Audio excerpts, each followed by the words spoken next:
MPPSC forest service जो examination है अपना 2020 उसकी टेस्ट सीरीज अगेन स्टार्ट हो गई है। इसका भी हाल फिलहाल में जो एग्ज़ाम डेट है वो तो अपना 24 जुलाई जो है वही रहेगा। हाल फिलहाल का मतलब जो है वो यही है कि अभी तो डेट वही है, लेकिन बैकग्राउंड में बहुत सारी ऐसी चीज़ें चल रही हैं। ऐसा लगता है जैसे हाई कोर्ट भी थोड़ा ज़्यादा एक्टिव है, तो कभी किसी क्वेश्चन पे जजमेंट आ रहा है, कभी कैटेगरी रिजर्वेशन के मुद्दे पे आ रहा है, तो पॉसिबल है कि जो एग्ज़ाम डेट है वो पोस्टपोन हो जाए। लेकिन टेस्ट सीरीज़ और पोस्टपोन करना अपने लिए पॉसिबल नहीं रहेगा। और अगर एग्ज़ाम डेट पोस्टपोन होती भी है तो ये टेस्ट सीरीज़ कंटिन्यू रहेगी और फिर कोई इसके बाद टेस्ट सीरीज़ नहीं आने वाली, ये फाइनल टेस्ट सीरीज़ है। लास्ट टाइम जो हम लोगों ने जनवरी में टेस्ट सीरीज स्टार्ट की थी उसमें केवल 2 पेपर ही हुए थे और उसे बंद कर दिया था। उसके पीछे रीज़न यही होता है कि जैसे ही एग्ज़ाम की पोस्टपोन हो जाता है, डेट पीछे चली जाती है, तो जो सीरियस पढ़ भी रहे थे उनका भी मन नहीं होता टेस्ट पेपर देने का, पढ़ने का। और फिर सिविल का भी मेंस था, तो बहुत सारे लोग जो लगभग 75% 80% रहते हैं, वो ऐसे एस्पिरेंट्स रहते हैं कि जिनका सिविल और फॉरेस्ट दोनों निकलता है, तो फिर वो अपने सिविल के मेंस पे ध्यान देने लगते हैं। तो टेस्ट सीरीज़ केवल 10% लोगों के लिए कंटिन्यू करना वो इकोनॉमिकली वायबल ऑप्शन नहीं हो पाता कि हम उनके लिए डिस्कशन वगैरह ऑर्गेनाइज करते रहें और फिर जब आप लोग मेंस दे करके सिविल का मेंस दे के वापस आएँ फिर आपको फिर से अलग करें। इकोनॉमिकली जो है फाइनेंशियल जो लिमिटेशन है वो भी यहाँ पर है। तो कोई भी कुछ भी बोल भले ही सकते हो, आप कुछ भी बोलते रहे, लेकिन वो एक लिमिटेशन आ जाती है, तो वहाँ से आगे हमारे लिए भी बढ़ना पॉसिबल नहीं हो पाता है। तो ये आप थोड़ा सीरियस लेते हैं, जो भी रहेगा इसी में रहेगा। टेस्ट सीरीज़ का जो सिलेबस है या जो क्वेश्चन का एरिया है वो ज़रूरी नहीं कि आपके जो स्टडी मटेरियल आपको दिया है या जो प्रीवियस ईयर क्वेश्चंस के जो आपको सेट दिए गए हैं उसी से रहें। वो आपके बाहर से भी आएंगे कुछ, क्योंकि जो सेट करने में है वो अदर मटेरियल को भी ध्यान दिया जाता है। तो आप सीरियसली उसे पढ़ें, कम से कम टेस्ट पेपर में जो भी बताया गया है। और एक बार अगर कहीं कन्फ्यूज़न है तो आप पूछते ज़रूर रहें, जिससे एटलीस्ट वो चीज़ें जो कन्फ्यूज़ कर सकती हैं आपको वो क्लियर कर लें। इस टेस्ट सीरीज में अपनी 3 रिवीजन क्लासेस भी हैं। रिवीजन क्लासेस में मेरा एस्पेक्ट आपको ये नहीं है कि मैं आपको सपोज जैसे फर्स्ट पेपर है अपना, उसमें 3 एरिया है, जनरल फॉरेस्ट्री का है, सिल्वीकल्चर का कुछ पार्ट है, और क्योंकि बोर हो जाते हैं और सेकेंड यूनिट में जो फॉरेस्ट यूटिलाइजेशन है वो थोड़ा टफ पड़ता है, तो छोटा छोटा सा पार्ट उसका लिया गया है। तो फाइबर और फ्लॉस वाला पार्ट इसमें है, ग्रासेस वाला पार्ट इसमें है। तो यहाँ रिवीजन क्लास का एस्पेक्ट अपना ये नहीं है कि ये जो सिलेबस है इसे मैं आपको पूरा रिवाइज करके क्या क्या आएगा, क्या इम्पोर्टेंट है, क्या इम्पोर्टेंट नहीं है, ये सारी चीज़ें बताओ, इतना टाइम नहीं होता है यहाँ। और आप पहले ही से वो पढ़ चुके हैं तो इनका कोई मतलब नहीं निकलता है। छोटी छोटी चीज़ें बताना पॉसिबल नहीं है और ब्रॉडली ऊपर से रिव्यू करने का कोई खास सेंस जाता नहीं है। 3-4 बार आप पहले ही रिवाइज कर चुके हैं और नोट्स पहले से ही इतने लिमिटेड हैं कि मैं उम्मीद यही करता हूँ कि उसमें ऐसा कोई लाइन छूटे ना कि जो आप सोचो कि बहुत ज़्यादा है। 400-500 पेज इस टाइप के एग्ज़ाम के लिए बहुत कम है। अब फिर ये जो रिवीजन क्लास है उसका पर्पज़ केवल अपना एक ये है कि जो आप लोगों को नोट्स दिए गए हैं उसमें कुछ जगह एरर्स थे, नोट्स में कुछ जगह गलतियां हैं। इसमें जो अपनी फर्स्ट मॉड्यूल है तो एटलीस्ट जो अपना पहला पेपर है जिसमें सिल्वीकल्चर के फर्स्ट से लेके 12 चैप्टर तक है, इसमें अगर कहीं एरर्स हैं उनको करेक्ट कर लिया जाए। कई बार क्या होता है कि जैसे जैसे हम लोग आगे बढ़ते हैं सब्जेक्ट के कंटेंट प्रिपरेशन में, ग्रेजुअली क्रॉस रेफरेंस के थ्रू कुछ छोटी छोटी चीज़ें मिलती रहती हैं। जैसे एक ये बुक है 100 year of Indian forestry, ICFRI ने FRI ने निकाली थी 1961 में। 1961 मीन्स लगभग 60 ईयर पहले, 61 ईयर पहले। सो इस टाइप की जो ऑथेंटिक सोर्सेस हैं, कई बार जब वो मिल जाते हैं तो जो कंटेंट हम लोग रेफ़र कर रहे होते हैं, क्योंकि ये भी कहीं ना कहीं बेस होते हैं, लेकिन जब आपको इस टाइप के ओरिजिनल सोर्स मिल जाते हैं तो वहाँ हमें वेरीफाई करना आसान हो जाता है। अब वेरिफिकेशन जब होता है तो वहाँ पर कई बार छोटे छोटे चीज़ें हैं जो और क्लियर हो जाती हैं या कहीं गलतियाँ समझ में आती हैं, तो हम लोग कुछ नई चीज़ें एडजस्ट कर लेते हैं, गलतियों को सुधार लेते हैं। तो यहाँ एक तो पर्पज़ यही है कि कुछ नई चीज़ें जो जोड़ी गई हैं उन्हें हम लोग देख लें, उनको भी एक बार यहाँ रिव्यू कर लेते हैं और अपनी जो गलतियाँ हैं उन्हें संभाल लेते हैं। तो जैसे अपना पहला चैप्टर है जनरल फॉरेस्ट्री, उसमें एक तो इंडिया में जो फॉरेस्ट टाइप बताए गए हैं 12 या 14 जो अपने वैदिक एज वाले हैं, वैदिक पीरियड है, उसके हिसाब से जो 13 फॉरेस्ट टाइप है, तो उसी का जस्ट एक मैप है, आप मैप से देख सकते हैं। बेसिक पर्पज अपना है कि ये जो अपने मध्य प्रदेश वाला रीजन है उसके जो फॉरेस्ट है, जैसे दसरणाक वन है, करूस वन है, वामन वन है और एक ये जैसे कलेश वन है, तो ये भी थोड़ा अपना ये वाला रीजन पकड़ेगा एमपी का, क्योंकि नर्मदा का रीजन आ गया था, नर्मदा के बाद भी अपना एमपी है, तो ये रीजन थोड़ा पकड़ सकता है। और एक ये और है, इसका मुझे भी नाम याद नहीं है, तो इसे देख लेना है इसमें से। नेक्स्ट है इसमें, इसके बाद हम लोगों ने पढ़ा था मौर्य पीरियड को, तो रिमेनिंग चीज़ें हम लोग पहले देख चुके थे, बस इसमें एक छोटा सा टर्म और जुड़ा हुआ है, वो है गुरुत। जैसे आज हमारे पास जो फॉरेस्ट होता है उसे हम लोग ब्लॉक, कंपार्टमेंट, सब कंपार्टमेंट में ऐसे डिवाइड कर देते हैं। आप ऐसे समझ लो कि आपका जो ज़िला है, डिस्ट्रिक्ट है, उसे हम लोग एडमिनिस्ट्रेशन के लिए sub division, division, sub division, नीचे पंचायत, फिर ग्राम, गांव जो है उसे वार्ड, इस टाइप से बांट लेते हैं। तो वैसे ही मौर्यों के टाइम पे जो फॉरेस्ट है उसे छोटे छोटे यूनिट में बांटा गया था, जिन्हें 12 किलोमीटर स्क्वायर एरिया की जो यूनिट थे इन्हें गुरुत बोला जाता था। तो ये टर्म याद रखना है बस, रिमेनिंग चीज़ें सेम ही है। नेक्स्ट अपनी जो कॉलोनियल हिस्ट्री है उसमें कुछ अपडेट्स हैं। जैसे एक अपना 1806 में कैप्टन जो वाटसन है, इन्हें as a first conservator of forest appoint किया गया था। किसने किया था? मद्रास गवर्नमेंट ने। इसके बारे में जस्ट थोड़ा डिटेल्स मिला था तो यहाँ लिख दिया है। अब छोटा सा डिस्कशन कर लेते हैं। ये जो अपडेट्स था 100 ईयर ऑफ इंडियन फॉरेस्ट्री, इसी में इनके बारे में मिला। पर्पज़ ये है कि देखो इस टाइम पे इंडिया में 3 कॉलोनी थी इनकी। साउथ में है मद्रास है, इधर अपनी बॉम्बे प्रेसिडेंसी है और इधर कोलकाता वाली बंगाल प्रेसिडेंसी है। बॉम्बे और बंगाल वाले अभी शांत हैं। मद्रास वाले रीजन में क्या है कि जो अपना नीलगिरी के आसपास का जो रीजन है, यहाँ पर टीक का फॉरेस्ट अच्छा था।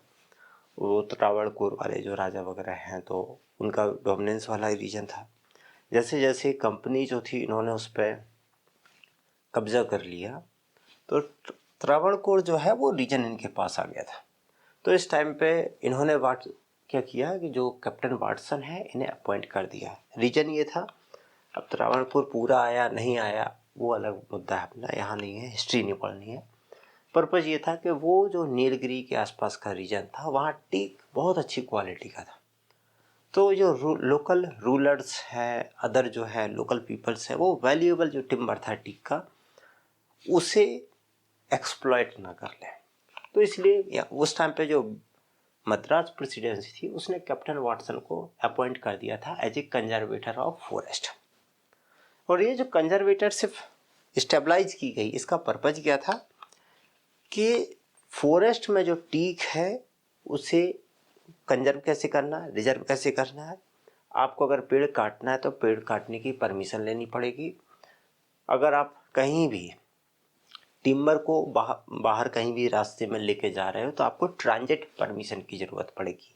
बेच रहे हो तो बेचने के लिए परमिशन की ज़रूरत पड़ेगी। सेलर जो है उन्हें परमिशन, मीन्स इस टाइप से हर जगह लाइसेंस जैसा, एक लाइसेंस राज जैसा सिस्टम इन्होंने स्टेबलाइज कर दिया था। बाद में इसकी समस्याएं खड़ी हुई तो इन्होंने फिर आते आते 1823 तक इतना बवाल हो गया कि फिर ये कंजर्वेटरशिप ख़त्म कर दी। तो ये जो है कंजर्वेटर ऑफ फॉरेस्ट एक टाइप से कहाँ शुरू की गई? मद्रास में।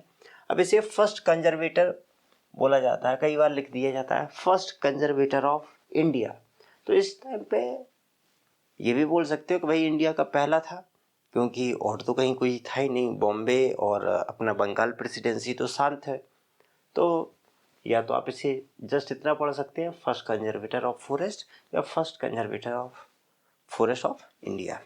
ज़्यादातर जो ऑथेंटिक सोर्स हैं उसमें इतना ही टर्म यूज इन्होंने किया है। यहाँ पर मद्रास वालों का जो बवाल था ये खत्म हो गया। फिर उसी टाइम पे एक कोनोली का जो नीलांबर वाली टीक प्लांटेशन का इशू था उसके बारे में हम लोगों ने पढ़ा था कि कोनोली ने नीलांबर में टीक प्लांटेशन की। ये सेम रीजन है, उसी रीजन का मामला है। इसमें कोनोली थे क्या, मालाबार रीजन जो है उसके कलेक्टर थे, कलेक्टर ऑफ मालाबार।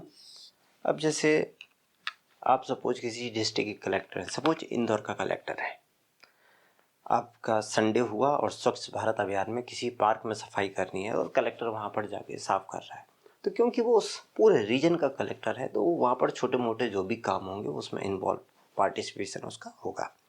ऐसा हो सकता है कि वो किसी कोई वर्क होगा जिसमें एक्टिव पार्टिसिपेशन कर ले। तो वैसा है कि ये कलेक्टर थे मालाबार के, उस टाइम पे टीक का थोड़ा इशू था, तो इन्होंने नीलांबर यानी कि जो अपने नीलगिरी माउंटेन रेंज है उसकी तलहटी जो है उसी में था ये रीजन। तो वहाँ पर एक रिवर है, उसी के किनारे इन्होंने एक जो पर्सन है चाथू मेनन, ये नाम पहले नहीं पढ़ा था, इस नाम को लिख लेना, चाथू मेनन। इनकी हेल्प से, क्योंकि बेसिक काम तो यही करेंगे, पूरा आइडिया यही होगा, ये एक टाइप से सीनियर जूनियर का मुद्दा रहेगा। तो चाथू मेनन मैन काम करेंगे, उनकी हेल्प से उस रीजन में टीक की प्लांटेशन करते हैं। तो नीलांबर टीक प्लांटेशन से दो नाम जुड़े हुए हैं, कोनोली और चाथू मेनन। चाथू मेनन को आप वहाँ नोट डाउन कर लें। एक मुद्दा और है, जहाँ पर इन्होंने ये जो टीक प्लांटेशन की थी तो कहीं क्वेश्चन आया था कि कोनोली प्लॉट कहाँ है।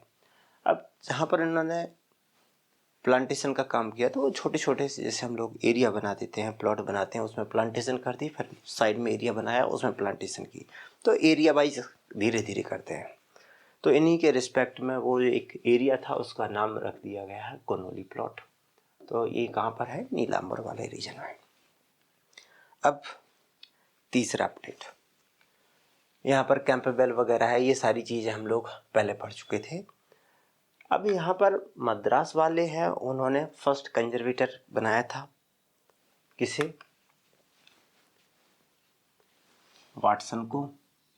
तो मद्रास वाले जो बवाल था वो एक बार इन्हें पाला था, लोकल्स ने बहुत पीछे रिवोल्ट कर दिया उसके पीछे, तो इन्होंने वापस ले लिया था।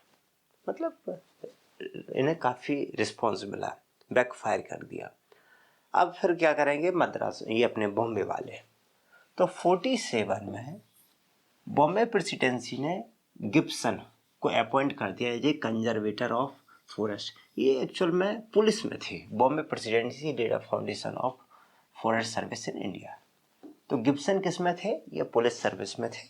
इनसे बोल दिया गया कि भाई एक काम करो, ये पुलिस में पहले से हो तो ये टिम्बर इम्बर का जो मार्केट है, ये अवैध जो बीच में चल रहा है, इस पे आपका ध्यान देने लगो। तो एक टाइप से इनके साथ जो इनके वर्क थे उसमें ये एक्स्ट्रा चीज़ जोड़ दी गई। तो यहाँ पर बोला गया कंजर्वेटर ऑफ फॉरेस्ट। बाद में 56 में अगेन मद्रास प्रेसिडेंस क्लिग हॉर्न को अपॉइंट करती है conservator of forest. First conservator कौन था, वाटसन। इसके बाद दूसरा पर्सन आया अपना गिब्सन, इसे भी कंजर्वेटर ऑफ फॉरेस्ट बोला गया। तीसरा पर्सन आया क्लिग हॉर्न, लेकिन क्लिग हॉर्न को बोला जाता है first regular conservator of forest. Regular क्यों, क्योंकि जब ये जो मद्रास वाले हैं इन्होंने जब वाटसन को स्टार्टिंग में अपॉइंट किया था तो जो बवाल हुआ था वो पता था इसे, यहाँ के लोगों को जो एडमिनिस्ट्रेशन है उन्हें पहले से एक्सपीरियंस था कि भाई यहाँ पर बवाल होगा। तो इन्हें एक ऐसा पर्सन चाहिए था कि जो केवल फॉरेस्ट एरिया को ही टारगेट करे, उसके पास अदर काम ना हो, उसके पास केवल सिंपल सा एक सिंगल वर्क हो। तो इसलिए इन्होंने जब क्लिग हॉर्न को अपॉइंट किया तो इनके पास और कोई काम नहीं था, इसलिए इन्हें बोला रेगुलर है। क्योंकि ये जो गिब्सन है इनको तो जस्ट एक एक्स्ट्रा चार्ज दिया था बॉम्बे वालों ने, बोला तुम ये फॉरेस्ट वाला मुद्दा देख लो। जब तक गिब्सन उस पोस्ट पर आए तब तक वो देखते रहे। गिब्सन जैसे ही रिटायर हो गए, ट्रांसफ़र हो जाता है, उनका ये मुद्दा ख़त्म हो जाता है, तो कोई दूसरा नहीं आया उनकी जगह। तो इस टाइप से यहाँ 2 लोग आए। तो जो वाटसन के टाइम पे जो ख़त्म हुआ था कंजर्वेटरशिप, वो यहाँ से अगेन स्टार्ट हो रही है। तो इसलिए यहाँ पर बोला जाता है foundation of forest service in India. तो फाउंडेशन जब पूछा जाए कि फॉरेस्ट सर्विस की जो बेसिक चीज़ें हैं वो कहाँ से स्टार्ट होने लगती हैं, वो यहाँ से या तो आपको गिब्सन मिल जाएगा या क्लिघॉर्न मिल जाएगा। मतलब ये डेट जो है वो 47 या 50 या आप बोल सकते हो 1850 के आसपास से लेकर ये चीज़ें जो है फॉरेस्ट एडमिनिस्ट्रेशन वाली ये चीज़ें यहाँ से शुरू होने लगती है। अब यहाँ एक मुद्दा और है, बीच में कुछ क्वेश्चन आए थे। क्वेश्चन पूछा था कि first regular conservator of forest कौन है। नो डाउट हम लोग सीधा ऑप्शन क्लिघॉर्न को देंगे। क्लिघॉर्न का अपॉइंट किया गया 1856 में। लेकिन कुछ क्वेश्चन ऐसे आए हैं जिसमें उन्होंने क्लिघॉर्न या इस डेट को दिया ही नहीं है, उन्होंने ईयर दे रखी है 1847। तो अब क्या किया जाए? तो एक टाइप से कुछ जगह गिब्सन को भी as a first regular conservator मान लिया है। तो आपको ध्यान रखना है कि आपकी फर्स्ट चॉइस क्लिघॉर्न ही होना चाहिए। बाद में हम गिब्सन को देख सकते हैं, जब ऑप्शन नहीं मिल रहा हो तो फिर गिब्सन लगा देंगे।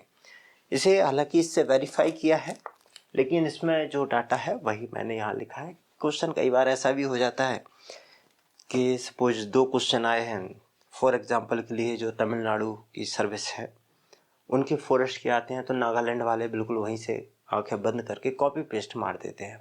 तो कई बार एक ही क्वेश्चन 2 बार ऐसे ही मिल जाता है, तो लगता है कि हो सकता है ये लोग सही हों, पेपर सेटर हमें रेफरेंस नहीं मिल रहा है। यानी कहने का मतलब कई बार क्वेश्चन भी गलत हो सकता है। जो क्वेश्चन आ रहा है ज़रूरी नहीं है वो सही ही हो, कई बार रेफरेंस सही नहीं मिलते हैं। तो हाल फिलहाल में हम लोग इसी टाइप से काम चलाएंगे। नेक्स्ट अपडेट अपना टेट्रिज ब्रांडिस के ऊपर है। बाकायदा चीज़ें सब चलती रहेंगी। ये स्टार्टिंग में आते हैं, इनकी स्टोरी पढ़ रखी है तो थोड़ा बता देता हूँ। स्टार्टिंग में जर्मन थे, स्टार्टिंग में आते हैं तो उस टाइम पे अपने यहाँ ये था शायद डलहौजी था, तो ये बंगाल में आते हैं, कुछ दिन बंगाल में रहते हैं। इसके बाद डलहौजी से इनके कुछ फैमिली रिलेशन थे, तो इन्हें उस टाइम पे पेगू जो अपना म्यांमार है वहाँ पर अपॉइंट कर दिया जाता है। डलहौजी उस टाइम पे रिटायर हो जाता है और दूसरा अपना आ जाता है, कैनिंग आ जाते हैं। उस टाइम पे ये वापस आते हैं, क्योंकि उस टाइम पे जो अपना कैनिंग है तो वो all India service forest service जो है उसमें इंटरेस्टेड थे। तो जब फॉरेस्ट डिपार्टमेंट की बात आती है तो इनके पास पहले से थोड़ा बैकग्राउंड था, बॉटनी से रिलेटेड है, फॉरेस्ट में पेगू में काम किया था, वहाँ पर ठीक ठाक काम किया था। तो एक पर्सन जिसे आप लोग जानते हो, अच्छे रिलेशन है, हायर लेवल पे है, तो उसे आसान हो जाता है उसे पकड़ना। तो इन्होंने वहाँ अपॉइंट कर दिया। इनकी अपॉइंटमेंट हुई 1 अप्रैल 1864 को as a inspector general of forest. तो देख लो नया साल है, मीन्स अपने हिसाब से 1 अप्रैल से अपनी शुरू होती है फाइनेंशियल ईयर। तो 1 अप्रैल 1864 को ये अपॉइंट किए गए और ये लगभग 83 तक रहे। ये डेट ऑथेंटिक है, कुछ बुक्स में ये शायद 94 तक का रखा है, तो वो नहीं है, ये 1883 ऑथेंटिक सोर्स है। इनको father of tropical forestry, father of Indian forestry, ये 2 टर्म बोले जाते हैं। कुछ जगह इन्हें फादर ऑफ अमेरिकन फॉरेस्ट्री बोल देते हैं, लेकिन फिर उसमें अमेरिकन फॉरेस्ट्री में एक तीसरा पर्सन भी आ जाता है, तो इसलिए अमेरिकन फॉरेस्ट्री ज़्यादा ऑथेंटिक सोर्स लगा नहीं, वेरिएशन हो रहा है वो, तो इसलिए 2 कन्फर्म है, तो वो 2 याद रखेंगे इसमें। नेक्स्ट मुद्दा अपना आता है 1871 से रिलेटेड एक इशू है। कुछ जगह जैसे मिला है कि जो वर्किंग प्लान है इंडिया का वो फर्स्ट टाइम 1871 में बना, और उन्होंने ये भी लिख रखा है कि 1871 में जो वर्किंग प्लान है वो नीलाम्बूर टीक प्लांटेशन के ऊपर बना। इंडिया का पहला वर्किंग प्लान नीलाम्बूर के लिए बना और वो भी 1871 में। लेकिन केरला फॉरेस्ट डिपार्टमेंट है, उनकी दुनिया भर की रिपोर्ट हैं, जो केरला फॉरेस्ट रिसर्च इंस्टीट्यूट है उनकी बहुत सारे जो बुक्स हैं, रिसोर्सेस हैं, वो सभी चिल्ला चिल्ला के बोल देते हैं कि ये जो नीलांबर का जो फर्स्ट जो वर्किंग प्लान है वो इस टाइम पे नहीं बना, वो लगभग अपना 18 मैं यहाँ लिख देता हूँ 1894 के आसपास बना। तो मतलब ये है कि ये केरला वाला तो नहीं बन रहा है, यहाँ लिखा है 1894 में बना मान रही है। तो ये वर्किंग प्लान का एग्जैक्ट कोई ऑथेंटिक सोर्स नहीं मिल पा रहा है किस टाइम पे बना या नहीं। दूसरा है कि बहुत सारे रिसोर्सेस है, कोई क्लियरली लिख के नहीं देता है कि वर्किंग प्लान यहाँ से स्टार्ट हुआ, लेकिन वो कोई चीज़ है जो एकदम नहीं आती है। वैसे 42 से जो नीलांबर है वहाँ पर भी थोड़ा बहुत वर्क बैकग्राउंड में वर्क किया गया, वो कंटिन्यूस चलता रहा। और जो अपने डेट्रिस ब्रांडिस हैं, इन्होंने भी वर्किंग प्लान जैसी प्रोजेक्ट पे काम किया है। तो वर्किंग प्लान पे ऐसे तो आप ब्रांडिस को भी जोड़ सकते हैं, अदर चीज़ें भी चलती हैं, तो कोई क्लियर डिमार्केशन नहीं है, क्लियर मार्क नहीं है। तो इसलिए मैं यहाँ रख रहा हूँ उसे कि India first working plan was formed in 1871। But ये एक बार क्वेश्चन जो है उसके ऑप्शन के हिसाब से अपन को देखना है कि ये 1871 ऑप्शन में मिल रहा है हमें या 1894 में मिल रहा है। अगर ये मिल रहा है तो हम लोग इसी के साथ जाएंगे, क्योंकि कई बार होता ही है कि ऑथेंटिक सोर्स होते नहीं है, किसी ने किसी इधर उधर से कॉपी पेस्ट दे मारा और किसी ने क्वेश्चन पेपर बनाया और उस बुक से उठा के दे मारा, तो वो गलत हो जाता है। तो जो ऑथेंटिक है उसके हिसाब से देखना है इसमें। नेक्स्ट है 1881। ब्रांडिस जो है वो retire from the service and William Schlich. ये स्लिच वही है जिन्होंने इंडियन फॉरेस्टर स्टार्ट की थी। इंडियन फॉरेस्टर जो है वो पॉवेल और स्लिच ने मिलकर स्टार्ट की थी। स्लिच जो है वो सेकेंड आईजीएफ बने। सेकेंड आईजीएफ कब बने हैं? 1881 में। कुछ जगह जो सोर्सेस हैं वो इसे 83 बोल देते हैं, लेकिन 1881 जो है वो कंफर्म है अपना कि स्लिच जो है वो 1881 में सेकेंड आईजीएफ बने हैं, 83 में नहीं है, वो गलत है। तो ये करेक्ट है। नेक्स्ट है अपना वोल्कर रिपोर्ट के बारे में पहले से पढ़ रखा है। वोल्कर रिपोर्ट में एक तो इनका पूरा नाम लिख लेना, जॉन अगस्टस वोल्कर। आप यहाँ अगस्त लिख लेना, तो अगर कभी फुल नेम दे दिया तो हमें कंफ्यूजन नहीं होगा। ये भी जर्मन थे। इन्होंने जो रिपोर्ट की थी, तो रिपोर्ट का नाम अपने यहाँ गलत लिखा है नोट्स में कुछ और नाम लिख रखा है वहाँ।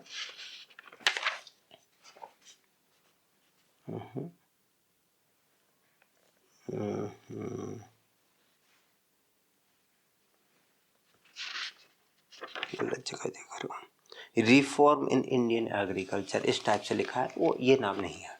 उस रिपोर्ट का नाम है इम्प्रूवमेंट ऑफ इंडियन एग्रीकल्चर। यहाँ इम्प्रूवमेंट टर्म जुड़ा हुआ है, ये रिपोर्ट का ओरिजिनल नाम है, तो आप ये लिख लें उसे, ठीक है। यहाँ पर केरला जो बोलता है first working plan of Nilambur division इस टाइप पे शुरू हुआ और 1905 में ये खत्म हुआ। तो ये कई जगह लिखा हुआ है कि नीलांबर का जो फर्स्ट वर्किंग प्लान है वो कब हुआ। ये कन्फर्म है कि नीलांबर का फर्स्ट वर्किंग प्लान 1896 में शुरू हुआ है और 1905 में ख़त्म हुआ है। लेकिन नीलांबर का बताया जा रहा है, ये किसी ने नहीं लिखा है कि नीलांबर वाला ही फर्स्ट वर्किंग प्लान है। तो फर्स्ट में थोड़ा दिक्कत रहेगी, तो आप देख लेना फर्स्ट वर्किंग प्लान अगर 1871 में कोई क्वेश्चन में आंसर दे रहा है तो वो सही मानेंगे। अगर वो नीलांबर से लिंक करके दे रहा है तो फिर हम लोग ये लिखेंगे, क्योंकि कुछ जगह लिख देते हैं कि नीलांबर वाला ही फर्स्ट है, तो वो थोड़ी दिक्कतें आ रही हैं उसमें। नेक्स्ट अपना है फॉरेस्ट वाला, जो अपनी FRI है उसकी स्टोरी है कि ये 1906 में बने। इतनी जानकारी मुझे भी नहीं थी। इसमें होता क्या है कि इससे पहले जो अपना जो एक कॉलेज बनाया था इन्होंने 1878 में, उस कॉलेज में जब इन्होंने 1906 में, 1905 नहीं है ये 1906 में जब इन्होंने फॉरेस्ट, ये जो इंपीरियल फॉरेस्ट रिसर्च इंस्टीट्यूट है इसे स्टेबलाइज की, तो ऐसा नहीं होता कि जैसे मोदी जी ने ग्वालियर में अभी कोई एक नया IIM बना दिया, अब IIM घोषणा कर दी गई है लेकिन उससे ज़मीन दे दी, अब बिल्डिंग कंस्ट्रक्शन में टाइम लगेगी। तब तक ये क्या करते हैं कि कोई और बिल्डिंग ले ली किराए पे और उसमें कैंपस शुरू कर दिया। तो तो वैसा है कि यहाँ पर जो पहले फॉरेस्ट स्कूल था वो वहीं पे है, उसी के पास इन्हें ज़मीन अलॉट कर दी गई और इन्होंने क्या कर दिया कि imperial forest research institute starting में उसी कॉलेज में एक कमरा अलॉट कर दिया और उस कमरे में स्टार्ट कर दी गई। कुछ साल वो करते रहे उसमें, फिर जब इनका लोड बढ़ा, काम बढ़ा, तो स्पेस थोड़ा कम पड़ा, तो फिर इन्होंने क्या किया, चांदबाग के नाम से है, चांदबाग या चंदबाग हो रखा है, चांदबाग के नाम से, जिसमें आजकल जो दून पब्लिक स्कूल है वो है, तो उसमें शिफ्ट कर दिया अपनी जो इंपीरियल फॉरेस्ट रिसर्च इंस्टीट्यूट को। बाद में जब इनकी बिल्डिंग बन गई 29 में, जो आज की बिल्डिंग है वो 29 में बन के तैयार हो पाई। जब ये बिल्डिंग बन गई तो उसमें शिफ्ट कर दिया। मतलब ऐसा नहीं जो पुराना वाला स्कूल है उस बिल्डिंग को उड़ा करके या उसका जो बोर्ड था उसे तोड़ करके इंपीरियल फॉरेस्ट रिसर्च इंस्टीट्यूट का बोर्ड लगा दिया गया, वो भी एडजस्ट करता रहा, ये उसके बगल में बनाया गया। तो एक मुद्दा ये था अपना। यहाँ पर 1926 में FAO organise first world forestry congress, Rome Italy, ये सारी चीज़ें हम लोग पहले देख चुके हैं। एक आता है अपना वन महोत्सव, इसके बारे में वैसे पूरी डिटेल पढ़ चुके हैं तो ऐसा कोई इसमें अपडेट है नहीं, बस इसके जो ऑब्जेक्टिव थे उन्हें यहाँ दे रखा है। तो जैसे राजस्थान का प्रीलिम था, उन्होंने ऑब्जेक्टिव पे क्वेश्चन पूछा था, तो आप थोड़ा बहुत देख सकते हैं इसे। नेक्स्ट अपडेट है इसमें 52 का, सेकेंड नेशनल फॉरेस्ट पॉलिसी आई थी, 33% का टारगेट था, ये आपको पहले से पता है। इसी टाइम पे Indian board of wild life बनाया गया। इसका जो चेयरमैन है वो उस टाइम पे मिनिस्टर जो हुआ करता था, क्योंकि फॉरेस्ट की जो मिनिस्ट्री है वो तो थी नहीं, फॉरेस्ट डिपार्टमेंट हुआ करता था मिनिस्ट्री ऑफ एग्रीकल्चर का। तो जो एग्रीकल्चर का मिनिस्टर होगा वही इसका चेयरमैन होगा। और ये इसका कोई स्टैट्यूटरी नहीं, बस ऐसी एक बोर्ड था, कोई इसको कानूनी अधिकार थे नहीं, इसलिए इसे बाद में हम लोगों ने इसे नाम चेंज किया। 65 में पिस्फर बना था, बाद में वो 81 में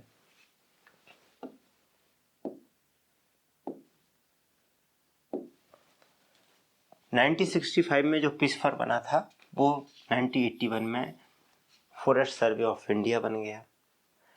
एक आता है revised classification, revised classification of India किसने दिया, ये भी एक सवाल है। देखो एग्जामिनर है, कोई भी कुछ भी पूछ लेता है, जिसका जैसा नॉलेज, जो उसने रिसोर्सेज पढ़ा उस हिसाब से वो पूछ लेते हैं।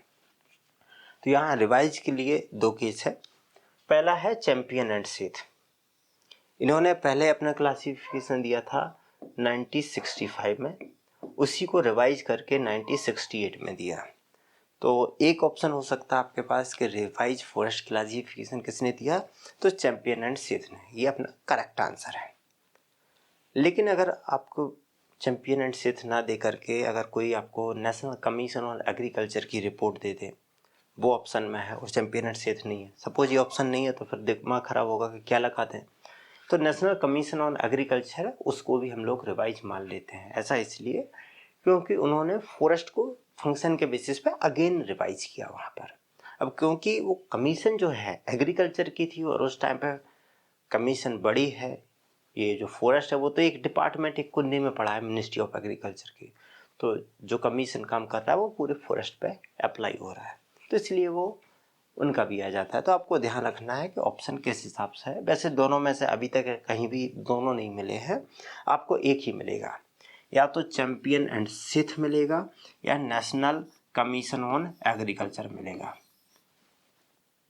दोनों एक साथ नहीं मिलते हैं, दोनों एक साथ हैं तो फिर हमें चैंपियन एंड सेथ के साथ जाना है। ये एज ए सेकेंड ऑप्शन आपको रखना है, नेशनल कमीशन ऑन एग्रीकल्चर।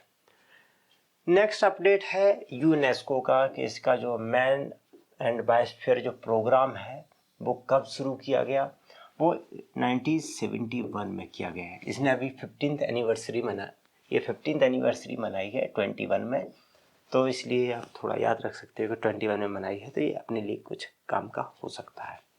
एक है चिपको मूवमेंट, कई बार इसमें डेट में कन्फ्यूजन हो जाता है कि कब है, लेकिन उत्तराखंड गवर्नमेंट की जो ऑथेंटिक सोर्स है वो सभी ने बोल रखा है कि 1973 में हुआ। 90, ये बैकग्राउंड तो इसका थोड़ा पहले से भी चालू हो गया था, लेकिन 73 है वहाँ पर एक टाइप से इनकी एक ऑर्गेनाइज मीटिंग हुई थी और उसी को उन्होंने ऑथेंटिक माना है। तो अपनी 73 से स्टार्ट होगा चमोली उत्तराखंड में।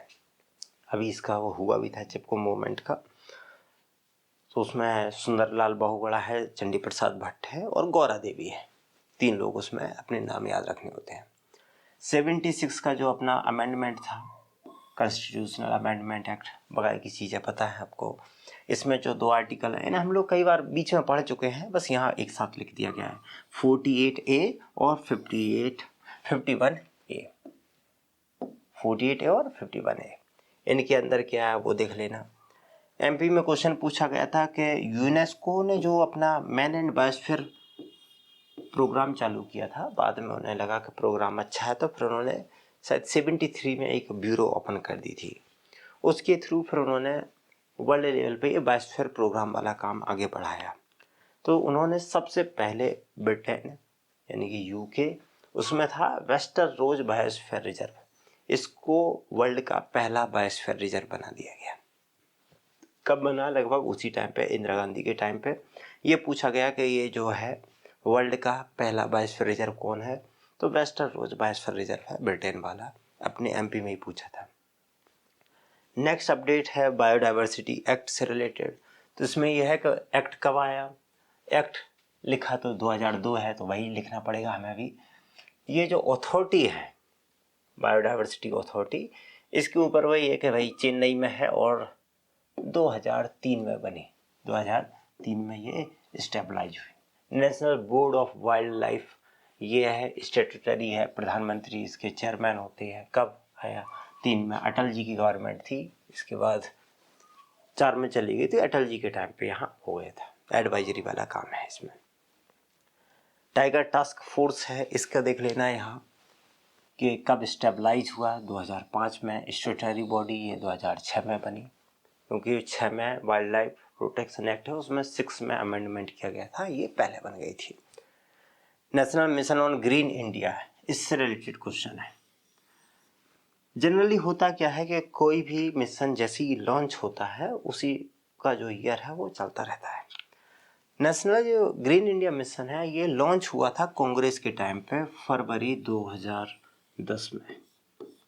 और ये ऐसा प्रोग्राम है जिसमें, मतलब ऐसा अकेला प्रोग्राम है, हो सकता है अकेला यही केवल हो, जिसमें कुछ प्रिपरेशन फेज रखी गई थी। ये बोला गया था कि हम ये मिशन, जो 8 मिशन उस टाइम पे लॉन्च किए थे, उसी में ये लॉन्च किया गया था कि हम इसमें 1 साल का प्रिपरेशन रखेंगे, यानी कि हम देखेंगे कि किस टाइप से चेंजेस की ज़रूरत है, और इसके बाद फिर हम ये प्रोग्राम लॉन्च करेंगे। अब हुआ क्या कि वो प्रिपरेशन फेज 1 साल की थी, वो धीरे धीरे इतनी बढ़ गई कि लास्ट में आकर 2014 में जब अपनी ये मोदी जी की गवर्नमेंट आई, उस टाइम पे इसे लॉन्च किया गया। तो आप जब गूगल करेंगे और जो गवर्नमेंट के ऑथेंटिक सोर्स मिलेंगे आपको, उसमें यही लिखा होगा कि जो national mission on green India, green India mission है, वो कब चालू हुआ, तो वो 2014 में। लेकिन ये लॉन्च यहाँ पर हो गया था फरवरी 2010 में। तो आपको ये दोनों डेट के क्वेश्चन मिल सकते हैं। अगर आपको ये क्वेश्चन मिल रहा है तो आपको इसके साथ ही जाना है 10 में, क्योंकि उसी टाइम पर लॉन्च हुआ था, लेकिन उसकी प्रिपरेशन फेज चल रही थी। तो 10 और 14 दोनों ही आंसर को आपको याद रखना है। मैं शायद कोई क्वेश्चन कर रहा था तो उसमें 14 मिला था एक में आंसर, और एक में 10 मिला था, दोनों ऑप्शन नहीं थे उसमें। फिर अपना ये है world Congress on agro forestry, ये अभी क्यूबेक 5th जो कॉन्फ्रेंस है वो क्यूबेक में हुई है। ट्रांजिशन ऑफ, तो जो ICET जैसे एग्ज़ाम दे रहे हैं वो याद रख लें, अपने लिए इतनी ही बहुत है कि 5th कहाँ हुई। एक और है जो 17 में जो अमेंडमेंट हुआ है इंडियन फॉरेस्ट एक्ट में, इसके थ्रू केवल बम्बू को निकाला गया है ट्री की डेफिनेशन से। रैतन या रैतन जो है, पाम है, रैतन है, कीन्स है, उन्हें अभी भी ट्री की कैटेगरी में है। आप बोल सकते हो कि क्या गवर्नमेंट इतनी पागल है, उसे नहीं पता कि बम्बू ग्रास है, रतन ग्रास है, उसे ट्री की कैटेगरी में क्यों डाल रखा। देखो होता क्या है, लीगल जब सिस्टम में आते हैं कि कोई टर्म आता है जैसे ट्री, तो स्टार्टिंग में जब ये फॉरेस्ट एक्ट बने तो उस टाइम पे हमें रेगुलेशन क्या करना था, पेड़ों की कटाई को रेगुलेट करना था, उनका ट्रांजिट है उसे करना था। तो इसलिए हमने एक ट्री की बेसिक डेफिनेशन बना दी। अब सपोज ट्री का हम उसका जो है मैनेज कर रहे हैं पूरा, कोई अवैध इलीगल उसे काट के बेच नहीं सकता। सपोज बीच में ऐसा लगा कि हमें कोई बांस है उसको भी कंजर्व करने की ज़रूरत है, तो ऐसा नहीं कि बम्बू के लिए हम कोई अलग से एक्ट लेके आए। हम लोग क्या करते हैं कि वो ट्री की डेफिनेशन है उसी में कॉमा लगा के बम्बू भी डाल दिया, यानी कि बम्बू पे भी वो जो एप्लीकेशन था वो पूरा एक्ट है वो अप्लाई हो जाएगा। इस टाइप से ये जो टर्म थे वो लग गए। पाल्म है, स्टम्प है, ब्रशवुड है, केन्स है, बम्बू है, ये सारे क्यों लग गए, ट्री के अंडर कैटेगरी में क्यों आ गए? क्योंकि उन्हें सेम कंजर्वेशन देना था। सभी को पता था कि ये ट्री नहीं है, लेकिन कंजर्वेशन के वजह से इन्हें डाला गया था। हाल फिलहाल में हमने केवल बम्बू निकाला है। अपने एमपी के सिलेबस में थोड़ा कुछ उल्टा सीधा लिख रखा है, 2012 का अमेंडमेंट, 19 का अमेंडमेंट, ऐसा कुछ लिख रखा है उसमें, तो वो गलत है, गड़बड़ है।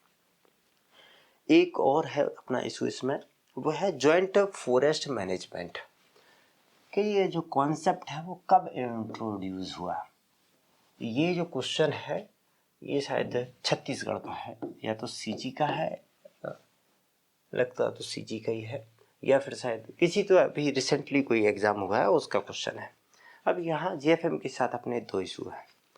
देखो स्टार्टिंग में होता क्या है कि वेस्ट बंगाल से एक पर्सन होता है जो लगभग 1972 से 1975 के आसपास बनर्जी के नाम से हैं। वो वहाँ पर एक्सपेरिमेंट करते हैं। आपको शायद जीएफएम वाले मुद्दे पे मैं बैकग्राउंड बता चुका हूँ। तो उस टाइम पे करते हैं और ये माना गया कि उन्होंने फर्स्ट टाइम ऐसा काम किया है। और ये जो अपनी चिल्लर सी जो बुक्स होती है उस कैटेगरी में हम लोग भी आ जाते हैं। कहीं से पढ़ लिया, एकदम एक्साइटेड हो गए, हाँ भाई इसने एक नई डिस्कवरी कर दी है, और हम लोग उसे नोट डाउन कर लेते हैं और फिर आगे बढ़ा देते हैं। तो जेएफएम जो है वो ये मान लिया गया कि जो अशोक बनर्जी, जो AK बनर्जी के नाम से है, उन्होंने ही जेएफएम का कॉन्सेप्ट इंट्रोड्यूस किया। कब किया? वो 72 से 75 के कहीं बीच में किया। तो इस हिसाब से हम लोग इसका 1970s वाला जो आंसर है वो करेक्ट मान सकते हैं। लेकिन जब जो आप मीन्स एक बार ये बवाल आया, उस टाइम पे लोग ये आंसर करेक्ट मानते रहे। अभी आपको रुक जाना है। बाद में फिर जब एक बार वो मुद्दा आगे बढ़ता है तो फिर गवर्नमेंट पूरी खंगाल के लिए आती है। तो जैसे इंडियन फॉरेस्ट सर्विस है, उसके मैनुअल आए जेएफएम के, फिर उन लोगों ने इतना खंगाल दिया कि पता पड़ा कि ये भाई जेएफएम का जो है, ये जैसे बैनर्जी का एक्सपेरिमेंट है ऐसे तो हम लोग ब्रिटिश के टाइम से करते आ रहे हैं। बैनर्जी से पहले 15-20 एक्सपेरिमेंट ऐसे कर चुके हैं। तो बैनर्जी के एक्सपेरिमेंट को हम करेक्ट आंसर माने ये ठीक नहीं है। और आजकल जब हाई कोर्ट इतना सुन रहा है तो इसलिए हम लोग इसे कैंसिल कर सकते हैं, क्योंकि ये जितने भी आपको बैनर्जी को जो फर्स्ट, जैसे कि जेएफएम का कॉन्सेप्ट इंट्रोड्यूस, अगर कोई भी इंट्रोड्यूस की मुद्दा करेगा तो जो जितनी भी बुक्स हैं वो सारी चिल्लर टाइप की बुक्स हैं, मीन्स कॉम्पिटिटिव एग्ज़ाम वाली बुक्स हैं, उन्हें कोई ज़्यादा वैल्यू देता नहीं है। जो इंस्टीट्यूशनल रिसोर्सेज होते हैं वो थोड़े ऑथेंटिक हैं, गवर्नमेंट है वो ऑथेंटिक है। तो अब इसमें इतनी सारी पीछे हैं कि आप इसे फर्स्ट नहीं बोल सकते। और गवर्नमेंट ने कभी ये जेएफएम को एक्सेप्ट किया? गवर्नमेंट ने तो इसे एक्सेप्ट किया है 1988 की पॉलिसी में। और जब इसने 1990 में नोटिफिकेशन निकाल दिया, यानी कि देश में जीएफएम का कॉन्सेप्ट तो 90 में इंट्रोड्यूस किया। तो जो मेजोरिटी जो सेंट्रल लेवल के जो एग्ज़ाम्स हैं फॉरेस्ट्री एकेडमिक्स के, वो 1990 को ही करेक्ट आंसर मानते हैं कि देश में जो जीएफएम है वो 1990 में इंट्रोड्यूस हुआ। अब इसके साथ इशू यह है कि इसमें 70 भी है और 90 भी है। अब आप क्या लगाएं? तो अगर दोनों हैं तो हम लोग नो डाउट 90 के साथ ही जाएंगे, क्योंकि ऐसा है जिस पे हम लोग क्लेम कर सकते हैं। जो ऑथेंटिक सोर्स हैं उन सब के बेस पे हम लोग इजीली क्वेश्चन को क्लेम किया जा सकता है। लेकिन 70 लगा करके हम लोग कोई क्लेम नहीं कर सकते हैं। तो इसलिए हम 90 फर्स्ट चॉइस होगी, 70, 73, 74 वो सेकंड चॉइस रहेगी। उसे क्यों देखना है? 70 वाली को क्यों ध्यान में रखना है? क्योंकि कई बार ये देते ही नहीं है। जो पेपर बनाने वाले हैं वो कहीं से इस टाइप से रिसोर्सेज देख लिया, कई बार टाइम नहीं होता है, एक्सपर्टीज़ नहीं होती उस चीज़ की, तो उन सारी चीज़ों से उठा लिया कहीं से क्वेश्चन, तो उसमें 74 था, छाप दिया, तो वो गड़बड़ी यहाँ हो जाती है। अब अपना मुद्दा आता है Indian state of forest report 2021। इस रिपोर्ट में क्या अपडेट्स हुए हैं उनको देखना है। देखो, बेसिक चीज़ें तो अपनी लगभग मोर और लेस सेम ही है, लेकिन हाँ, कुछ जगह अच्छे खासे चेंज हुए हैं। जैसे पहला है अपना फॉरेस्ट एरिया। बेसिक चीज़ें पढ़ चुके हैं कि फॉरेस्ट एरिया क्या है, उसकी डेफिनेशन क्या है, तो उन्हें चीज़ों का यहाँ हम लोग नहीं देखेंगे। फॉरेस्ट एरिया कितना है? पहला था 76.7, अब हो गया 77.5। तो आप यहाँ पर देख सकते हो कि फॉरेस्ट एरिया बढ़ गया है, 77.5 हुआ है। तो आपको ये डाटा याद रखना है। 23.34 की जगह 23.5 या ऐसे आप ऐसे रख सकते हैं 23.6% ये आ गया है। इस डाटा को याद रख लो, 77.5 को याद रख लो। ये आपके पास जो नोट्स हैं उसी को कट करके वहीं पे ये लिख लेना, रेड पेन से काम हो जाएगा, अलग से कोई सीट की ज़रूरत नहीं है। वैसे जो अपने क्वेश्चन आते हैं वो इतने पॉइंट में डिफरेंस नहीं देते हैं कि आपको कन्फ्यूजन हो जाए, तो आप इजीली लगा सकते हैं। दूसरा, आपको दोनों ही क्यों याद रखने हैं, 19 का और 21 का क्यों याद रखना है। ऐसा नहीं कि आप केवल 21 का याद रखें, थोड़ा इसे भी ध्यान रखें अगर रख सके तो। ऐसा कई बार बोलते हैं धोखा खाए लोग, तो मैंने 11 में ऐसा किया था। 2011 में इनका जो ACFRF का एग्ज़ाम था, रिपोर्ट लगभग 6 मंथ पहले आ गई थी, तो 11 की रिपोर्ट थी, मैं उसे पढ़ के चला गया। ये 2009 की रिपोर्ट लिए बैठे थे, उससे रिपोर्ट से क्वेश्चन आए, डाटा चेंज लग गया, तो थोड़ा से ध्यान रखें। दूसरा, फॉरेस्ट एरिया में जो हम लोगों ने परसेंटेज बेस पे स्टेटों को याद रखा था, लिस्ट अपनी वही रहेगी। यहाँ परसेंटेज हमारे लिए याद रखने के लिए कोई मतलब थे भी नहीं। अब यहाँ पर हिमाचल प्रदेश में 66.5 की जगह 68% अब हो गया है, तो वो ऐसा भी नहीं कि वो 5th से 4th पे आ रहा हो। तो इस लिस्ट में अपने लिए कोई मतलब का चेंज नहीं हुआ है, जो अपना पहले से था वही है। यहाँ पर भी जैसे महाराष्ट्र है, वहाँ पर 6.15 मिलियन हेक्टर था, वो 6.19 मिलियन हेक्टर हो गया। अपना स्टेट तो है नहीं, तो अपने लिए ये भी लिस्ट बिल्कुल सेम ही रहेगी, कोई फर्क नहीं पड़ने वाला, अपने लिए सेम डाटा है, बस यहाँ पर चेंज हुआ है। दूसरा, लक्षद्वीप में जो फॉरेस्ट एरिया है, ऐसे बोलते हैं आप लोग रिकॉर्डेड फॉरेस्ट एरिया, वो 0.00 है, तो इसे और लिख लेना, काम खत्म है। अब मुद्दा आएगा अपना मध्य प्रदेश का। मध्य प्रदेश में रिकॉर्डेड फॉरेस्ट एरिया कितना है? यही है 94,700 स्क्वायर किलोमीटर। ये एक्चुअली यहाँ पर इस टाइप का है, 689 जो पहले था वही है। इसका मतलब है कि अपने पास जितना पहले फॉरेस्ट एरिया था उतना ही है। एरिया का मतलब वेजिटेशन पेड़ों से नहीं होता है, एरिया का मतलब है कि तुम्हारे पास कितना प्लॉट है, कितने खेत हैं, कितने बीघा खेत, कितने हेक्टर का खेत है, वैसा है। कम हो रहा है, इसका मतलब ये हुआ कि गवर्नमेंट ने कुछ ज़मीन कोई कंस्ट्रक्शन के लिए ट्रांसफ़र कर दी।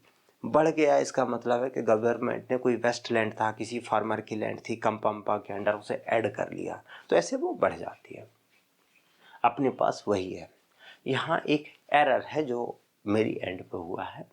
यहाँ जो परसेंटेज है ये 30.7% है, यहाँ पर नोट्स में 31.33 लिखा है, ये गलत लिखा है।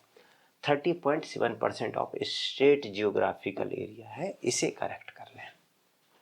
रिजर्व फॉरेस्ट, प्रोटेक्टेड फॉरेस्ट अनक्लास है, ये अपनी लिस्ट सेम ही है। नेक्स्ट अपडेट है फॉरेस्ट कवर पे। फॉरेस्ट कवर का मतलब जो पिक्सल से आता है, तो फॉरेस्ट एरिया में कोई खास बड़े चेंजेस नहीं होते हैं। मेन मुद्दा जो हम लोग ध्यान देते हैं वो है फॉरेस्ट कवर पे। फॉरेस्ट कवर 71.2 था, वो 71.3 हो गया। आपको वैसे भी ये, मैं जब यहाँ पर 0.2 का बोल रहा हूँ, इसका मतलब है चेंजेस होते हैं 500 किलोमीटर स्क्वायर, 300 किलोमीटर स्क्वायर, और यहाँ पर अपनी बात चल रही होती है मिलियन हेक्टेयर में। तो ये जो चिल्लर सी जो चेंज होती है वो यहाँ पहुँचती भी नहीं है, तो कोई बहुत फ़र्क नहीं पड़ता है। आपको इतना भी पता है 71.2, तब भी कोई दिक्कत नहीं है। मैं उम्मीद ये करता हूँ कि अपने ऑप्शन इतने लंबे लंबे रहते हैं कि आपको कन्फ्यूजन होने वाली सवाल नहीं होते हैं इसमें। फिर भी अगर आपको याद रखनी है तो आप यहाँ 71.3 कर सकते हैं। परसेंटेज में 21.6 था, अभी ये 21.71 हो गया है। मैं वैसे भी इसे 21.67 है, तो इसको अगर 67 है तो अपन जब डाटा घटाते हैं तो इसे 21.7 वैसे ही कर लेते हैं। तो 21.7 था, वो अभी भी है, एवरेज वही रहेगा अपना, माइनर चेंज को वैसे भी ध्यान देना है नहीं। मुद्दा अपना यहाँ खराब हुआ है। अपन ने जो फॉरेस्ट कवर है उसे क्लासीफाई किया था, very dense forest, moderately dense forest, open forest. इसे अपन ने मूव से याद कर लिया था, आह से आह तक, लेकिन यहाँ आहा निकल गया। अब आप आहा नहीं करोगे, अब आप करोगे ओ। रीजन क्या है? ये जो अपना मॉडरेटली डेंस फॉरेस्ट है ये ट्रांसफर हुआ है इधर को, इसके साथ काफ़ी बवाल हो गया, लोगों ने काटे होंगे बीच बीच में से पेड़, तो ये काफ़ी डिग्रेड हुआ। ये एक्चुअल में था 9.39, तो मैंने यहाँ पर सीधा 9.4 लिख दिया था जिससे याद रखना आसान हो जाए। तो ये 9.39 से ये हो गया 9.33, और ये जो 9.26 था ये बढ़ के हो गया 9.34 है। छोटा ही सा डिफरेंस है, तो इसका मतलब ये है कि अगली रिपोर्ट में ये फिर पलट सकता है। तो ये है 9.34, ये है 9.33। तो अब हुआ क्या कि जो मॉडरेट जो सबसे ज़्यादा था अब उसकी जगह हो गया ओपन फॉरेस्ट। तो अब पहले ओपन है, फिर मॉडरेट है और फिर वेरी डेंस। इसमें कोई खास नहीं है। 3.02 से 3.04 क्या कर लोगे, 3 याद रखो इसका। ये परसेंटेज आपके लिए ज़्यादा मतलब है भी नहीं, बस आपके लिए मेन मुद्दा याद रखना ये होता है कि सबसे ज़्यादा कौन से हैं, वो है ओपन फॉरेस्ट। इसका डाटा याद रख लो कि ये 9.34 के आसपास है, ख़त्म काम। ये 33 है, ये 33 है, ये 34 है, मुद्दा ख़त्म। बकाया कि scrubland non forest area, non forest area थोड़ा कम होगा। अब जब यहाँ पर ये फॉरेस्ट एरिया बढ़ा रहे हैं, यहाँ पर बोल रहे हैं कि ये जो 21.67 था वो बढ़ के 21.71 हुआ है, कुछ परसेंटेज बढ़ा है, तो वो कहाँ गया होगा, तो ये नॉन फॉरेस्ट एरिया कम हुआ होगा ऑब्वियसली। आपको याद रखना है सबसे ज़्यादा कौन है, ओ। बच्चा क्या बोल रहा है, ओ, तो बस ये याद रख लेना, इतने से काम हो जाएगा अपना। एक है फॉरेस्ट कवर, वही परसेंटेज वाइज और एरिया वाइज स्टेटों के।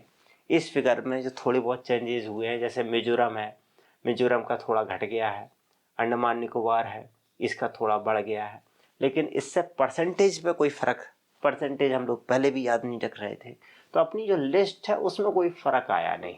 तो वैसे भी हमें याद तो रखना नहीं है, वो मतलब है नहीं। अपने लिए एक्स्ट्रा जो है वो यहाँ गेन, और जो ऐसे स्टेट जिन्होंने गेन किया है, ऐसे स्टेट जिन्हें लॉस हुआ है बहुत ज़्यादा, उन्हें देख लेते हैं, वो भी मेनली जो एरिया में हुआ है उसके हिसाब से। ये जो यहाँ के स्टेट हैं, एक है आंध्रा, दूसरा है तेलंगाना और तीसरा है उड़ीसा। ये तीनों ने बहुत अच्छा खासा फॉरेस्ट गेन किया है। जैसे आंध्रा ने 650 स्क्वायर किलोमीटर का एरिया है जहाँ पर फॉरेस्ट कवर बढ़ी है। इसका मतलब ऐसा भी हो सकता है कि आंध्रा वालों ने कोई प्लांटेशन प्रोग्राम चला दिया हो, किसानों के लिए एग्रो फॉरेस्ट्री प्रोजेक्ट चल गया हो जिससे ये बढ़ा हो, कुछ भी हो, लेकिन वहाँ वेजिटेशन डेंसिटी बढ़ी है। तो फर्स्ट पे आंध्रा है, सेकंड पे तेलंगाना है और थर्ड पे उड़ीसा है। ये वाले रीजन जिन्हें सबसे ज़्यादा लॉस हुआ है वो अपने हैं नॉर्थ ईस्ट के, जिसमें फर्स्ट पे अपना अरुणाचल और सेकंड पे है नागालैंड, जिन्हें लॉस हुआ है, अरुणाचल को और नागालैंड को। डाटा किसी का याद नहीं रखना, बस स्टेट याद कर लो, अपना काम हो जाएगा। अब मुद्दा वही है फॉरेस्ट कवर पे, फिर अपने एमपी देखेंगे। एमपी की लिस्ट में देखो, एमपी में कितना है फॉरेस्ट कवर, पहले था 77.48 किलोमीटर स्क्वायर, अब हुआ है 77.49 किलोमीटर स्क्वायर। इससे अपन को कोई फर्क नहीं पड़ता है, जो याद है वो बहुत है। ये माइनर छोटी मोटी चेंजेस हैं, उतने एग्जाम में कोई करता भी नहीं है। ये अपनी जो लिस्ट है इसमें कोई फर्क पड़ा नहीं है।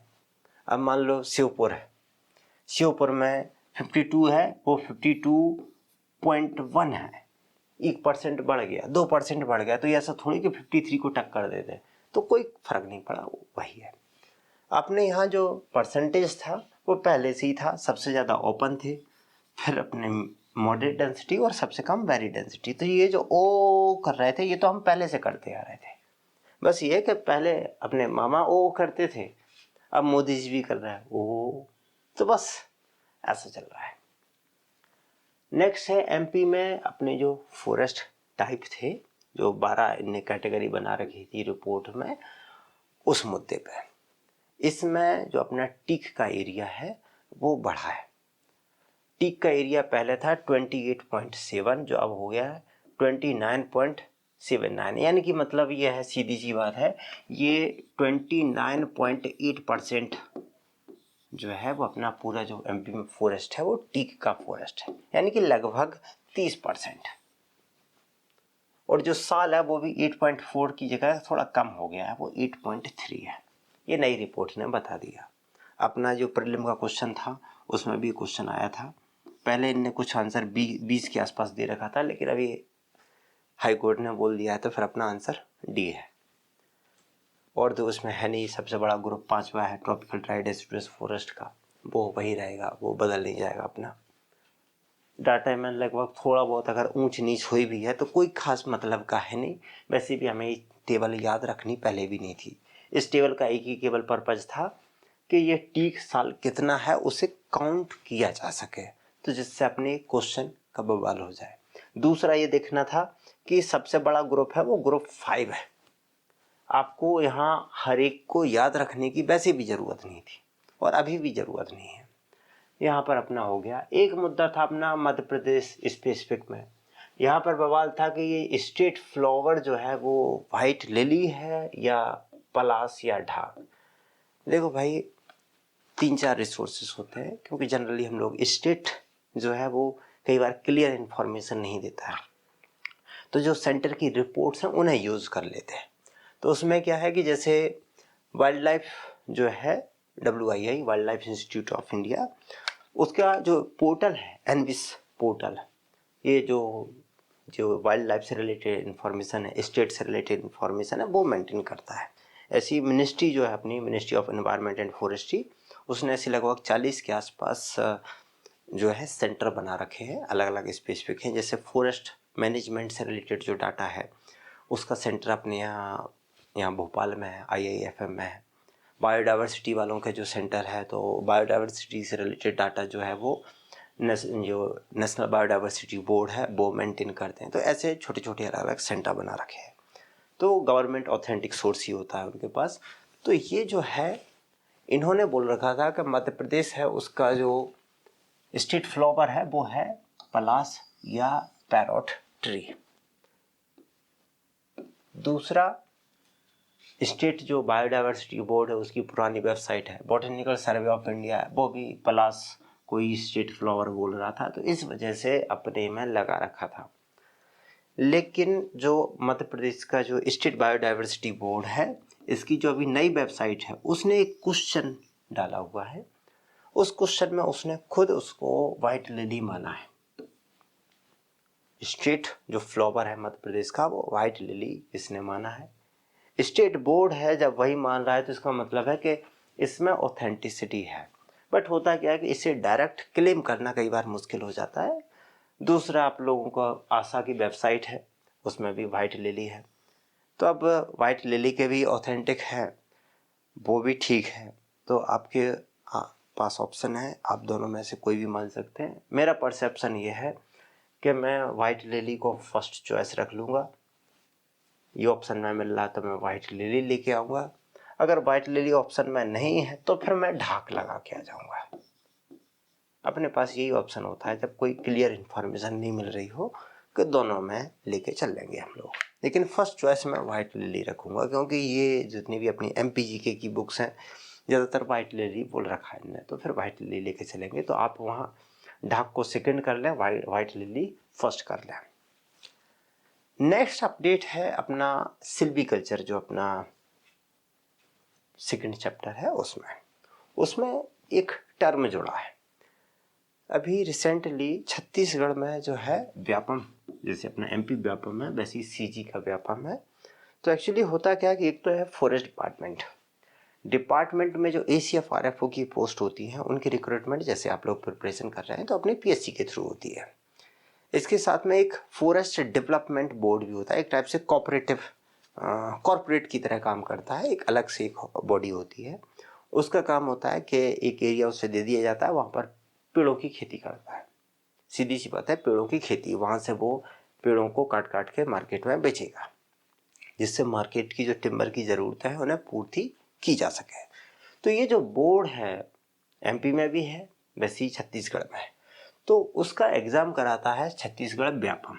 तो उसकी जो आरएफओ की पोस्टें थी उसमें इन्होंने क्वेश्चन पूछा, branch of forestry to study deals about forest and wood with an understanding of forest ecosystem and silvicultural system follow is called the branch of study। अब यहाँ पर थोड़ा गड़बड़ कर रखा है इन्हें, ब्रांच ऑफ फॉरेस्ट लिख सकते थे यहाँ, या ब्रांच ऑफ बॉटनी लिख सकते थे। स्टडी जिसमें क्या करते हैं, हम फॉरेस्ट की स्टडी करते हैं और मेनली देखते हैं कि फॉरेस्ट उसके इकोसिस्टम के साथ कैसे इंटरेक्ट हो रहा है, इसको क्या बोलते हैं।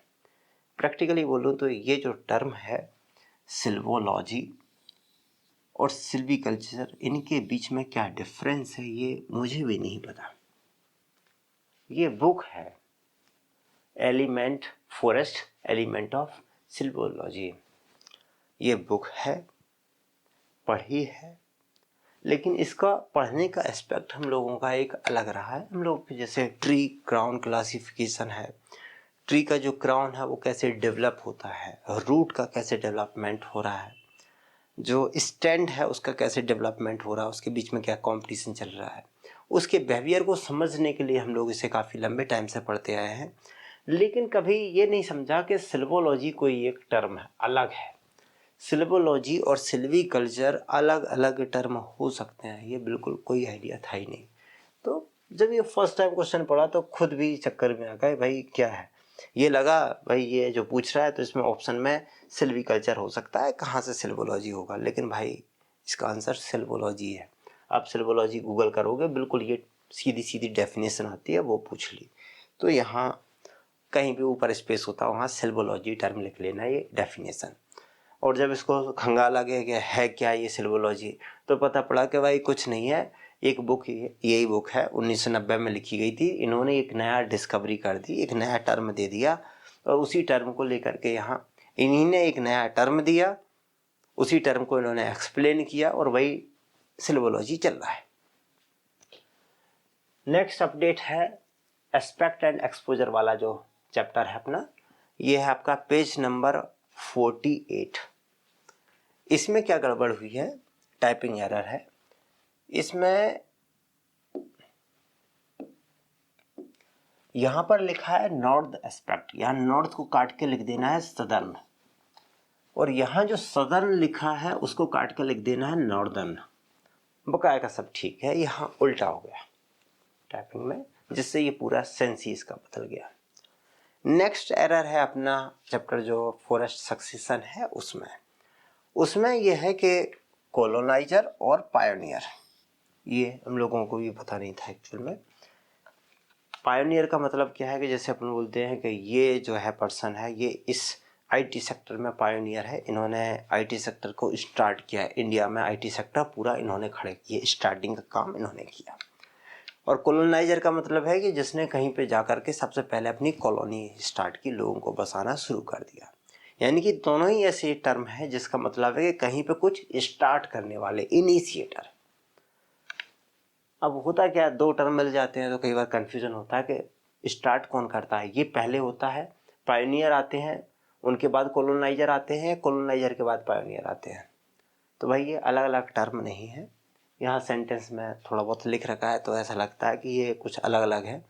ये सिनोनिम्स है भाई, कुछ बुक्स केवल कॉलोनाइजर टर्म यूज करती है और कुछ पायोनियर, दोनों का भी एक साथ नहीं करते हैं। ये सिनोनिम्स है, यानी कि दोनों का मतलब एक ही है, तो अलग अलग नहीं है।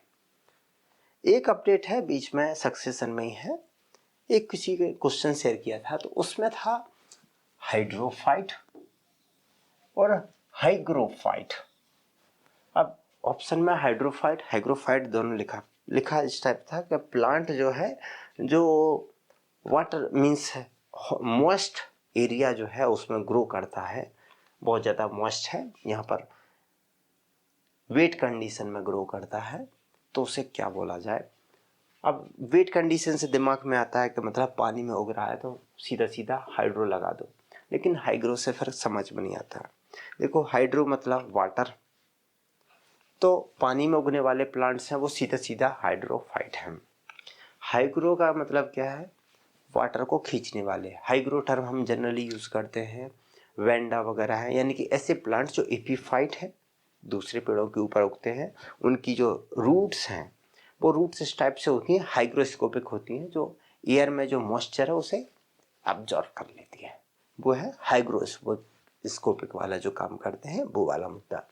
तो यहाँ पर आपको हाइग्रो का भी टर्म आपको मॉइस्चर से जुड़ा हुआ है, लेकिन यहाँ पर हाइग्रो का मतलब है, या आगे भी आप जहाँ भी पढ़ोगे वहाँ हाइग्रो का मतलब है, जैसे ये जो हाइड्रो होते हैं ये पानी में बहुत अच्छे खासे होते हैं, ये पानी में ही उग रहे होते हैं। ये ऐसी जगह पे उग रहे होते हैं जहाँ पानी ऐसा नहीं है। यहाँ पर हमेशा वाटर की डेफिशिएंसी बनी रहती है, सॉरी ऑक्सीजन की डेफिशिएंसी बनी रहती है। यहाँ ऑक्सीजन ठीक ठाक है। ये ऐसी कंडीशन है जहाँ जैसे ज़मीन में पानी अच्छा खासा है, ज़मीन बहुत गीली है, ऐसा नहीं कि पानी भर रखा है, ज़मीन बहुत गीली है, वैसा कंडीशन है तो हम इसे हाइग्रोफाइट बोलेंगे। यहाँ पर उगने वाले, जैसे यहाँ पर हल्का पानी दिख रहा है, ये ज़मीन बहुत अच्छी, पानी बहुत है। हाइग्रोफाइट का मतलब इसमें ऐसे भी प्लांट्स आ जाते हैं, जैसे ट्रॉपिकल रेन फॉरेस्ट है, वहाँ पर एयर में इतनी ज़्यादा है कि बादल से हो रखी है, वहाँ पर जो प्लांट उग रहे हैं वो भी हाइग्रोफाइट है, क्योंकि उनके आसपास जो है एयर में ह्यूमिडिटी बहुत ज़्यादा है। तो plant growing in the condition with high level of humidity in the soil और एयर, इन्हें बोलते हैं हाइग्रोफाइट। हाइड्रो नहीं, ये पानी में नहीं उग रहे हैं, वहाँ पर बस पानी की परसेंटेज ज़्यादा है, यानी कि अबंडेंट ह्यूमिडिटी लिख दे या वेट कंडीशन लिख दे। अब ये और क्लियर कैसे होगा? तो यहाँ पर एक ये बुक का रेफरेंस है, नीचे लिंक है, पीपीटी पे आप क्लिक करोगे तो ये पूरी ओपन हो जाएगी। इसमें इन्होंने ये बोल रखा है कि इकोलॉजिकल जो पॉइंट है उसके हिसाब से, इकोलॉजिकल के हिसाब से हम प्लांट्स को 5 ग्रुप में डिवाइड करते हैं। इसमें इन्होंने बोला है हाइड्रोफाइट, हाइग्रोफाइट, मीजोफाइट, जीरोफाइट और हेलोफाइट। हेलो मतलब सैलाइन। अब यहाँ पर इन्होंने हाइड्रो और हाइग्रो के बीच का जो डिफरेंस है वो इन्हें समझा रखा है। हाइड्रो का मतलब वो प्लांट्स जो कि पानी के अंदर ही सीधे सीधे उग रहा है, वहाँ ऑक्सीजन की कमी रहती है, मॉइस्चर बहुत हद से ज़्यादा है, यह मॉइस्चर ही है पूरी। हाइग्रो का मतलब ऐसे में जहाँ पर एयर एबंडेंट है, एयर की कमी नहीं है, ऑक्सीजन की कमी नहीं होती, बट वहाँ मॉइस्चर भी ठीक ठाक है, अच्छी खासी है। प्लांट आर वेट एंड, ये फिर इन्होंने कंडीशन लिख रखी है कहाँ पर है, जैसे कि बहुत ज़्यादा वेरी ह्यूमिड मिडो कंडीशन है। डार्क फॉरेस्ट, डार्क फॉरेस्ट का मतलब जैसे ट्रॉपिकल रेन फॉरेस्ट है, वहाँ पर 4-5 लेयर होती है, तो नीचे की जो कंडीशन है वो दर मॉइस्चर होती है, मच्छर बहुत होते हैं वहाँ पर, बिल्कुल दलदल जैसी कंडीशन हो जाती है, वो पानी भरा नहीं है लेकिन वेट बहुत ज़्यादा है, तो उस टाइप की कंडीशन है, तो वो यहाँ इन्हें लिख रखा है। तो हाइड्रो और हाइग्रो के बीच का जो बेसिक साइंस डिफरेंस है वो आपको यहाँ समझ में आ गया होगा। अब लास्ट है अपना MCQ सेक्शन। अपने कुछ MCQ थे तो उसकी जो आंसर की है उसमें एरर थे, इसे आप सुधार सकते हैं। यहाँ पर एक क्वेश्चन नंबर 423 है, उसमें यहाँ बेनिफिट की जगह आपको हार्म जो टर्म है वो लिख लेना है। फिर यहाँ पर कुछ आंसर हैं, जैसे कि जनरल फॉरेस्ट्री का 5th क्वेश्चन है, उसका आंसर बॉम्बे है, करेक्ट आंसर बॉम्बे है उसका।